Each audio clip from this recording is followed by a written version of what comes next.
So you talk a lot about phosphatidylcholine as far as the cell membrane. And I always say, you're only as healthy as your cell, and that cell membrane is the brain of the cells, letting the toxins out and nutrients in. Can you talk about phosphatidylcholine's role in the detoxing from mold and all of the other things? Yeah, absolutely. So when you're looking at your cells, especially the cell in itself is not just a single layer, it's a bilateral structure. So you actually have phospholipid structure, which is on top.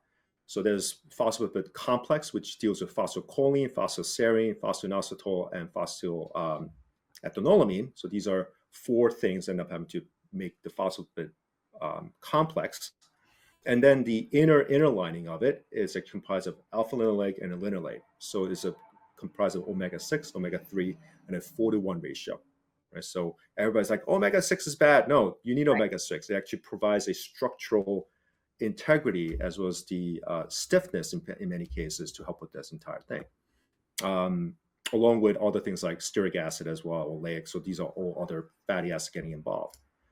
So, so long story short, so cell membrane is comprised of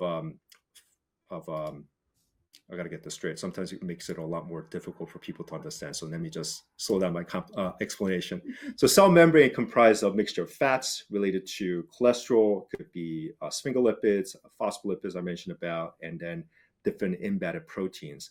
And healthy cell membrane is supposed to be very pliable. Actually, has a different mixtures of this fatty acid getting involved, is allowing nutrients to come in and then waste to go out. And this is a natural part. It also has receptors as well, right? Along with proton pumps and then as well as sodium pumps getting involved.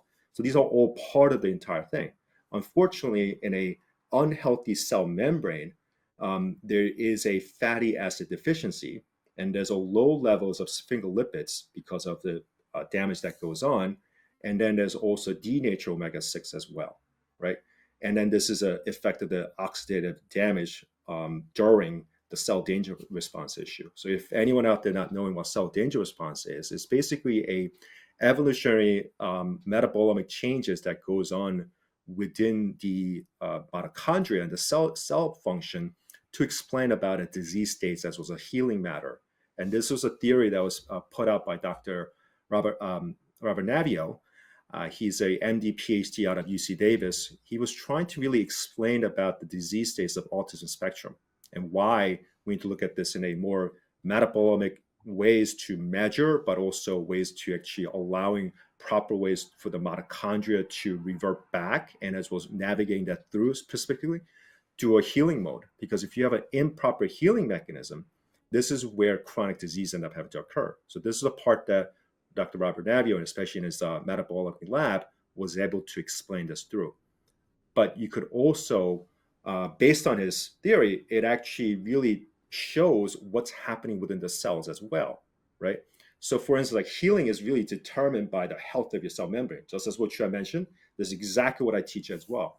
So, cell membrane controls the nutrient exchange I mentioned before, signal transduction, on top of structural integrity, which is essential for cell to be resilient. And the impact of the cell danger response issue is that it, and especially when you're getting prolonged cell danger response activation, it actually leads into compromised cell membrane, contributing to chronic inflammation as well as mitochondrial dysfunction. So, what the goal of utilizing phospholipid replacement therapy is to reverse this and allowing proper ways to getting the cell membrane um, back in order, basically. So, let's take mold issue for instance, right?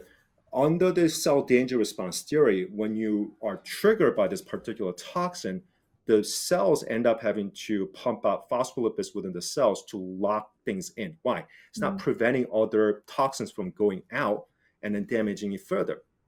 So Mm. this actually resulted in increase in saturation of the phospholipids, leading into poor membrane fluidity, right? And then on top of there's lack of cell-to-cell communication going on. On top of that, mitochondria, this is what the mitochondria does. Mitochondria not only making energy, it actually shuts it down, but also it acts as to as a defense mode to fight off this particular toxin in there, right?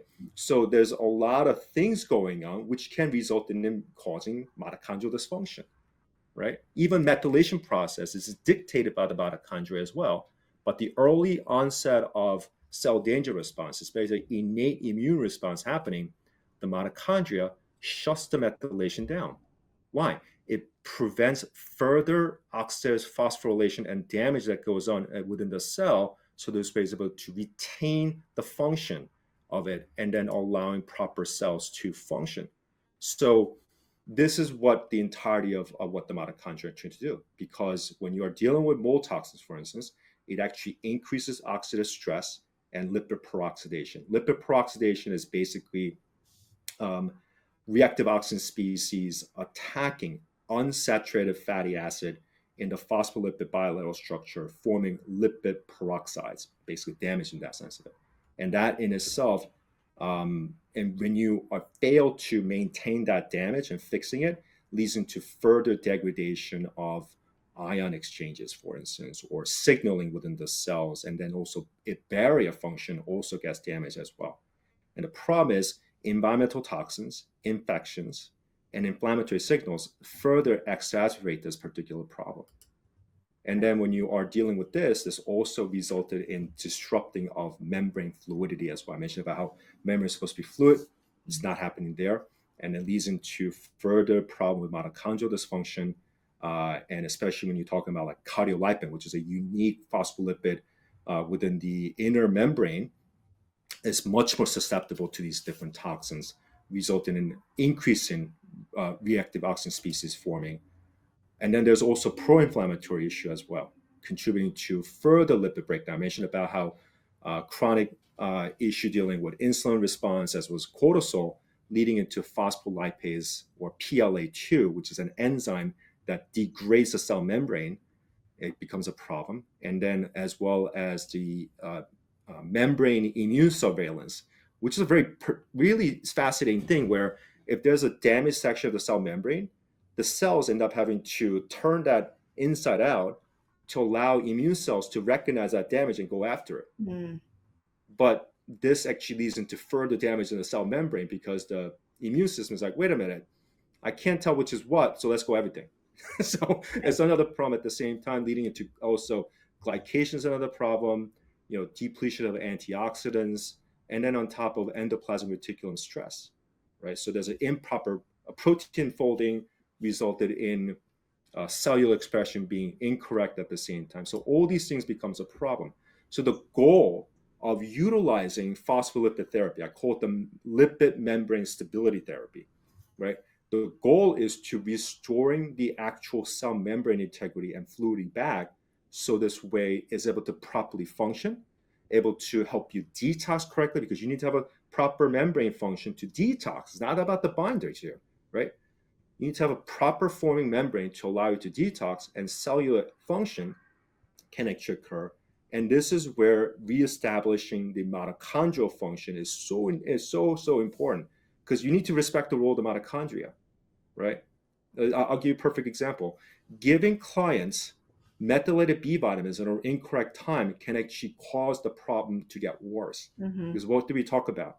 The mitochondria shuts the methylation down to prevent the further damage from occurring.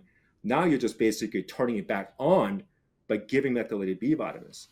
So instead of actually focusing on that, we need to focus on what the mitochondria is trying to do. And if you look at the entirety of the process, the lens of the cell danger response that Dr. Robert Navio is really teaching, it teaches clinicians to really navigate this through methodically and allowing clients to get to the overall recovery process they're looking for. As well as this supports the detox pathway, enhances cellular function, and other fatty acid as well. Like butyrate is a beautiful, beautiful thing to add in. It's not just about the support in the gut. Butyrate, especially sodium butyrate, and as well sodium phenylbutyrate, the studies have shown, it actually acts as a chemical chaperone. Comes in, cleaves up the toxins away from the DNA and the cell membrane, and so it's allowing proper fixing of the cell membrane. And then the phospholipids are coming in there to mend the cell membrane at the same time. It sweeps away the toxins away. And then when you are utilizing different biosalts, like TUDCA, for instance, it Mhm. actually helps to remend that cell membrane properly. So it's a natural part that we're trying to respect for the mitochondria to allow that to occur by supplementing it in a correct fashion. And it's a beautiful thing that is really designed that one of the companies that I work with a lot, and I always say I owe my life to them, was because for instance the company is called Body Bio, right? Yes. The reason I actually mentioned about them, and especially I say they saved my life, was after my heart attack, the first thing my doctor put me was on their liposomal PC. Hmm. Right? I take it daily. Yeah. So that phospholipid PC, liposomal PC, was one of the key thing that was added on my recovery process. And I also did IVPC to really help to increase that detox and um, cellular issue that I was dealing with because of mold toxins on top of Bartonella infection. So Yeah. that really was the integral thing. But one of the things that helped out a lot was the my red blood cell fatty acid results was sent to Dr. Ed Kane, and he analyzed it. And then after that, the entire protocol was based on his input. Wow. So, yeah, that's the main reason why I actually work with them a lot. Many reason why I choose their supplements. Also, when you buy a cheap phospholipid supplements out there, it's made of a sunflower lecithin, and it's powder form, and it doesn't get absorbed very well. How do you know that? When you take a powder form and you mix it in water, it becomes a big clump. You're not getting absorption to that. A true liposomal PC, even though it's expensive, once you mix it in water, is able to get into a solution very quickly, and it's very even process the cell is able to take in. There's a big difference in terms of cheap PC and a correct PC. Yeah. Well, I take it daily, and when I started taking it, it was almost like my body craved it and was saying, "I love this. I know it's energizing my cells." I could feel it. And I like to pair it with iodine because of that iodolipid value on the cell membrane as well to make it more fluid.